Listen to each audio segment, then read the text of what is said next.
Salut tout le monde, bienvenue à Malo à la ferme.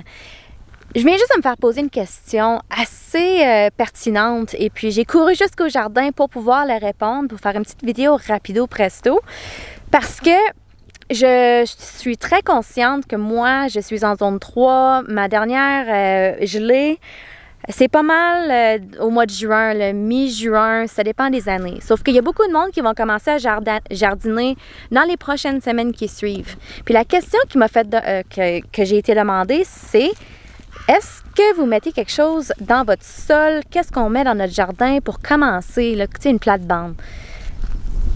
Bref, moi, je vais vous expliquer qu'est-ce que moi j'ai fait et pourquoi.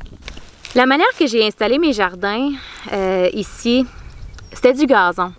Puis j'étais pas pressée vraiment de jardiner sur ma surface complète parce que j'avais beaucoup de rénovation à faire. Fait que qu'est-ce que j'ai fait, c'est que j'ai mis une bâche noire 6000 et puis j'ai étendu ça sur mon jardin pendant 1 an. Il y a une partie ici où j'ai attendu, j'ai attendu juste 6 mois parce que j'étais trop pressée, je voulais rentrer des choses dans la terre. Mais sur une partie où j'ai mon œil en ce moment, j'ai laissé la bâche pendant 1 an. Ça l'a tout tué le chien dent au complet. Qu'est-ce que ça l'a fait? C'est que les vers de terre sont venus tout décomposer, aérer le sol. Et puis, c'est ça, toute la décomposition du gazon, ben ça l'a nourri le sol. Je me suis ramassée avec un sol extrêmement fertile après ça. Je suis arrivée, j'ai fait des rangées avec des cordes, j'ai fait des planches permanentes, comme qu'on appelle.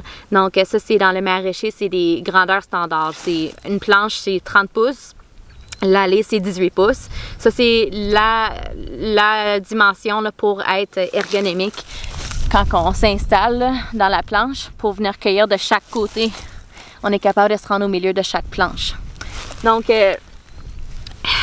j'ai commencé comme ça. J'ai creusé mes rangs de 18 pouces. J'ai pris une pelletée, j'ai enlevé comme toute la tourbe, je l'ai virée à l'envers sur la planche. J'ai pris une autre pelletée, je l'ai virée sur l'autre planche. Fait que j'ai comme creusé, j'ai fait des comme qu'on pourrait dire, des raised beds, là. Sont surélevés. Fait que là, qu'est-ce que ça l'a fait avec ça? Ben, les surfaces de gazon, un sur l'autre, aussi en se décomposant, ben, ça nourrit le sol. Fait que j'ai comme créé un compost lent, si vous voulez, là. Sauf que si vous faites cette méthode-là, assurez-vous vraiment de tuer tout le chien dent parce que c'est vraiment envahissant. Puis j'ai été pris pour en enlever pendant 2 ans. Là, je vais être ma 3e année, je vais en enlever encore parce que sur cette partie-ci, j'ai enlevé la bâche un petit peu trop rapidement. Si vous commencez puis vous avez une plate-bande, c'est du gazon, puis vous voulez cultiver cette année, une chose que vous pouvez faire, c'est de mettre du carton. Enlevez toute la tape, là, mettez une bonne couche de carton, deux couches de carton sur le sol. Mettez du compost par-dessus ça, et puis mettez du paillis, puis plantez. Ça va pousser. Le carton va se décomposer par-dessus le gazon, et puis vous allez pouvoir cultiver là-dedans. Il y a même du monde qui vont venir enlever tout le gazon pour être sûr que ça passe pas à travers. Puis ça, ben, vous pouvez le mettre dans un tas de compost, puis ça va faire un matériel pour l'année prochaine. Le compost que je vous suggère de mettre dans votre jardin peut être mélangé avec du terreau à jardin. T'sais, moi, je l'ai déjà fait, un mélange de juste du fumier puis de la terre noire. Honnêtement, là, j'ai essayé plein de méthodes, mais j'ai toujours réussi. Je sais pas, j'ai le pouce vraiment vert. Depuis que je suis ici, par exemple, ça fait une couple d'années que je cultive. L'année passée, j'ai mis un compost de fumier de cheval que je faisais vieillir. Et puis, c'est ça que j'ai mis à l'automne. J'ai mis ma paille par-dessus.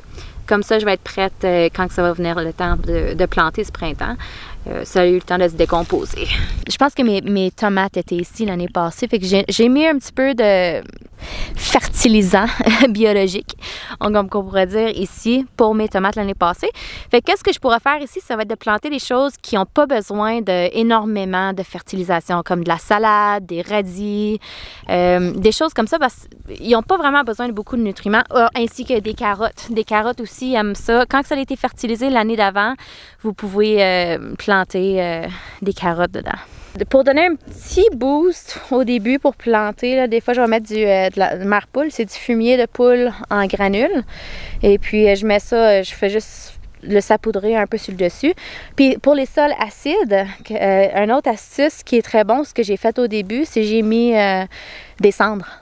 J'ai mis des cendres dans le sol, puis ça, c'est super bon pour les... comment ça s'appelle? Les flea beetles. C'est une petite bébite qui aime les crucifères et qui mange ça. C'est bon pour les limaces aussi, ça éloigne les limaces. Et puis ça enlève l'acidité du sol. Puis ça fertilise. Fait que les cendres, c'est vraiment, vraiment bénéfique pour le jardin. Cette année, je vais explorer un petit peu le biochar. Fait que je vais sûrement faire une vidéo là-dessus quand que je vais être rendu temps de faire ça. Mais le biochar, c'est très bénéfique aussi pour les micro-organismes. Sur un sol que j'ai déjà, mettons, planté des carottes ou ce qu'il n'y a pas eu de compost l'année passée, mais là je vais en rajouter sur ma planche. Mais tu sais, moi je ne mets pas le rotoculteur ici, jamais. Moi je fais tout à la main, je passe le râteau. Ici, tu sais, gars, j'ai juste donné un petit coup de râteau simple, puis c'est redevenu beau. En fait, ma terre est vraiment meuble. Regarde. Puis ça fait des années que je travaille ça. Depuis que je suis arrivée, j'ai passé la grelinette dedans au début. C'était dur comme de la roche, là. Puis si vous voulez décompacter le sol, là, plantez des patates. Plantez des patates dedans, ça va décompacter, mon ami. Vous allez voir. Puis ça, c'est un qui est pas vraiment... qui n'a pas besoin d'énormément de nutriments non plus. Par contre, si vous voulez faire des cultures qui sont très exigeantes, puis ils ont très faim, ils ont besoin de beaucoup de nutriments, ben allez chercher du compost, mettez ça par-dessus votre terre. Vous pouvez le mélanger en surface juste un petit peu. Puis là, ici, vous allez pouvoir planter les affaires qui en ont vraiment le plus besoin, comme des tomates, des concombres, quoi d'autre qui ont besoin de quand même beaucoup d'affaires. Ah, le brocoli aussi, c'en est un qui a besoin de beaucoup de nutriments. Faites vos recherches à voir c'est quoi que vous voulez planter, puis qu'est-ce qu'ils ont de besoin, parce que chaque culture est différente. Là, je vais regarder en dessous de ma paille. Mais en fait, moi, j'utilise du foin parce que ça se décompose mieux que la paille.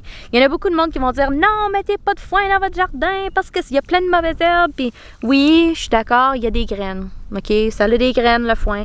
Sauf que si on rajoute, puis on rajoute, puis on rajoute, puis que ça touche jamais le sol, ben ça germera pas. Fait qu'il n'y a pas de problème. Fait qu'on va vérifier mon ail, voir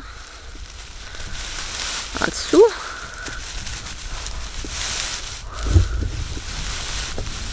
Commences-tu à voir... Oh oui, signe de vie! Vous voyez ça? Il y a beaucoup de monde qui me demande si j'enlève mon foin. Je le garde. Je le garde là. J'arrose presque pas mon ail dans un été parce que je garde le foin là. Si vous habitez dans un climat où il y a beaucoup de pluie puis c'est méditerranéen, peut-être que je l'enlèverai là. Mais honnêtement, j'ai jamais eu de problème à garder mon foin par-dessus mon ail. Fait que je vais être pas mal rendue au temps de planter mes épinards parce que les épinards, ils aiment bien le frais.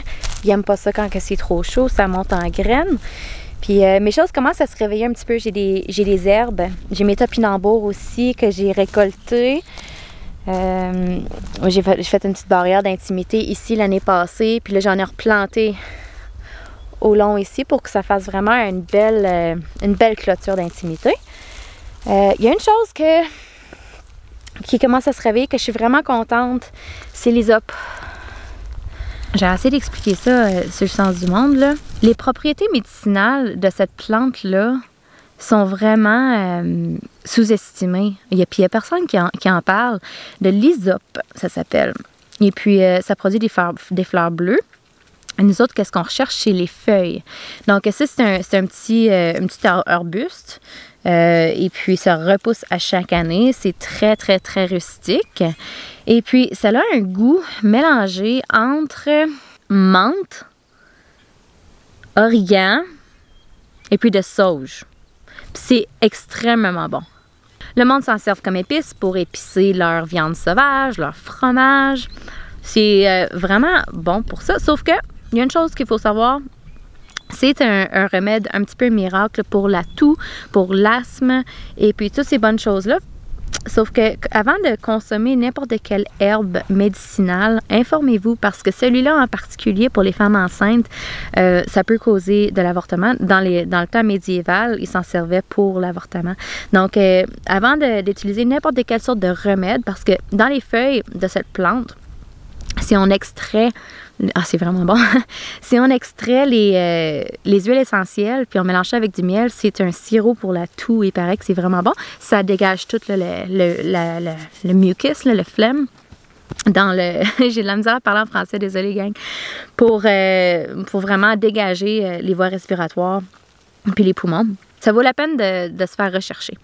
Elle, quand elle se réveille là, au printemps, là, on enlève toutes les branches qui sont séchées jusqu'au point où elles deviennent vertes, puis après ça repogne, puis ça devient une belle touffe. J'espère que ça vous a aidé. Là. Si pour partir un jardin, c'est pas évident au début. Là. Il y a beaucoup de monde qui font différentes choses, mais l'important, c'est d'essayer.